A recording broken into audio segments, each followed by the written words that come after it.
Party के लिए काम करने के चलते क्षेत्र में इनकी पकड़ भी बहुत अच्छी है। क्या कहते हैं विजय राघवगढ़ सीट के समीकरण? देखिए धर्मिष्ठा जी, ये जो सीट है ये धनाढ्य सीटों में से एक सीट है मध्य प्रदेश की। यहाँ पे भरपूर मात्रा में इस क्षेत्र में खनिज संपदा है और उस खनिज संपदा में अलग अलग लोगों का प्रभाव है। उनमें से एक प्रभाव यहाँ के वर्तमान विधायक संजय पाठक का है। मैं इस क्षेत्र में काफी घूमा भी हूँ और कुछ महीनों पूर्व भी मैंने उस एरिया में गया था, बीच में भी गया था।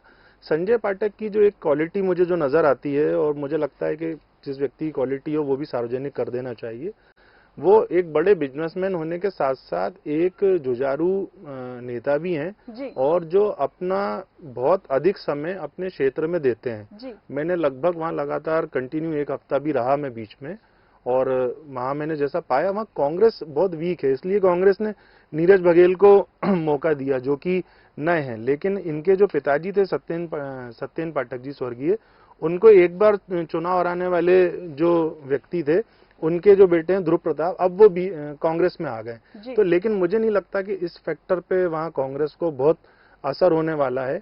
और जो संजय पाठक हैं उनकी जो सक्रियता है केवल वही उनको जीत दिलाने में भूमिका निभा सकती है। कांग्रेस को इस क्षेत्र में क्योंकि लंबे समय तक पाठक परिवार कांग्रेस में ही रहा और उसके बाद जब इनका ये शिफ्ट हुए बीजेपी में संजय पाठक, उसके बाद से वहां हम देख रहे हैं लगातार उस क्षेत्र में बीजेपी कहीं ना कहीं मजबूत हो रही है और कांग्रेस यहाँ पर अपना एक जो लीडरशिप है उसको स्थापित करने में वीक रही है, जबकि एक पर्याप्त मौका कांग्रेस के पास था और अभी भी है। चुनाव में तो क्या दशा दिशा होगी ये तो हम लोग नहीं कह सकते, लेकिन मेरा व्यक्तिगत भी आकलन इस सीट को लेके है।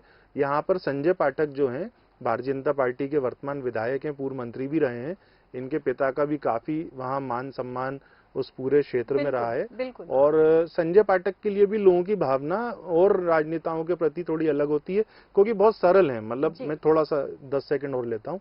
मतलब इतने हाई प्रोफाइल व्यक्ति होने के बाद, पैसे वाले होने के बाद भी इतनी सरलता है उनके भीतर, वो अपने क्षेत्र के कार्यकर्ताओं को नाम से बुलाते हैं, जनता के बीच जाते हैं और छोटे छोटे गांवों में जाकर होटल ढाबों में भी वो जाके बैठते हैं, लोगों से मिलते हैं। तो कहीं ना कहीं मतलब अगर उनकी जो लीडरशिप है, मुझे लगता है एक यूथ नेता की जो लीडरशिप होना चाहिए वो उसको संजय पाठक फॉलो करते हैं और यहाँ पर बीजेपी बढ़त बना सकती है इस क्षेत्र में। बिल्कुल बिल्कुल, आपने सही कहा कि विजय राघवगढ़ सीट की बात कर रहे थे और ये भाजपा का गढ़ भी मानी जाती है। और जैसा कि आपने बताया संजय पाठक जी जमीन से जुड़े हुए नेता है, जनता की जमीन से जुड़े हुए हैं और खदानों से जुड़े हुए भी हैं। वो मैंने शुरू में ही बोल दिया था, यहाँ खनिज संपदा प्रचुर मात्रा में है और वो खनिज संपदा के हीरो हैं। जी जी बिल्कुल। खनिज संपदा जो एक कहानी अगर बने ना, फिल्म कोई मूवी खनिज संपदा, तो खनिज संपदा की जितनी रक्षा उन्होंने की है मुझे लगता है बहुत कम लोग ऐसा खनिज संपदा की रक्षा कर पाते हैं। बिल्कुल बिल्कुल। और अब ये भी देखना दिलचस्प होगा कि नीरज बघेल जो हैं वो भारतीय जनता पार्टी के गढ़ में सेंध लगा पाते हैं या नहीं लगा पाते हैं।